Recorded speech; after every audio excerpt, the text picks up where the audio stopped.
video, gusto ko lang i-share sa inyo na may bagong update ngayon sa Facebook na, ayan guys, makikita na natin kung ano nga bang criteria ang pwede nating gawin, yung mga dapat nating gawin para sa ads on Reels para mas mabilis nating maabot yun. So first guys, ang gagawin ninyo in case na wala pa kayong ads on Reels, punta po kayo sa inyong Facebook account or sa Facebook app kung saan kayo nakalagin. Tapos punta po kayo sa inyong professional dashboard, ayan. So, pag nandiyan na kayo guys, punta lang kayo sa monetization.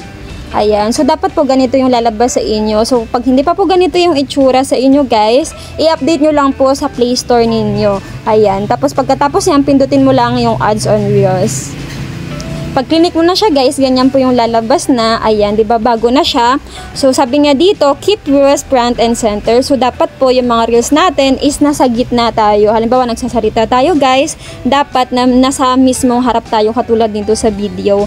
Tapos sabi nga dito sa pangalawa is get plays to earn money. So ayan nga guys, kikita tayo sa pamamagitan ng pagpipili ng ating mga Reels. Ayan, pag pinapanood tayo ng ibang tao. Tapos dito guys, makita na natin yung eligibility criteria. So nakalagay dito guys, invite only. So ads on Reels is only available by invitation. Ayan guys, by invitation lang para magkaroon tayo ng ads on Reels. Pero wag kayo mag-alala guys kasi ma-update naman tayo or mano-notified tayo in case na may ads on Reels na tayo. Kung gusto niyo guys malaman kung ano nga bang mga requirements para sa ads on Reels, pindutin mo lang guys yung learn more. Pag nandyan ka na guys, ayan, makikita mo dito sa baba yung see requirements. So, i-click mo lang yan yung arrow.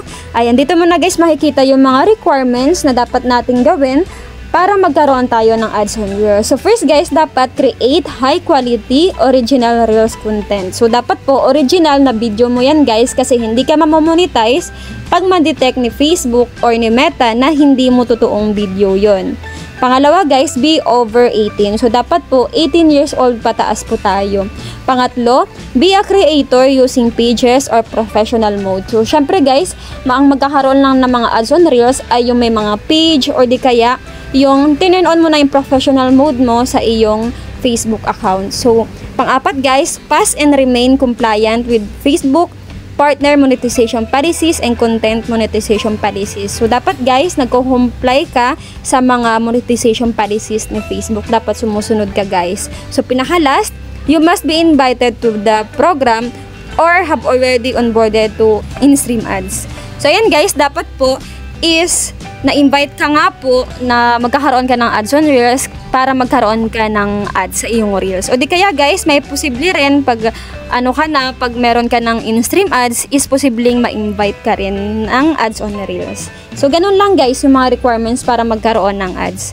Tapos guys, kung nasunod mo na lahat ng mga criteria, sabi nga dito, if you recently met all criteria, please allow up to 2 days to get access. So, kung alam mo guys na nasunod mo lahat ng criteria, ganon, so magantay ka lang ng 2 days para ma-access mo na yung ads on Reels. So, ganon lang guys!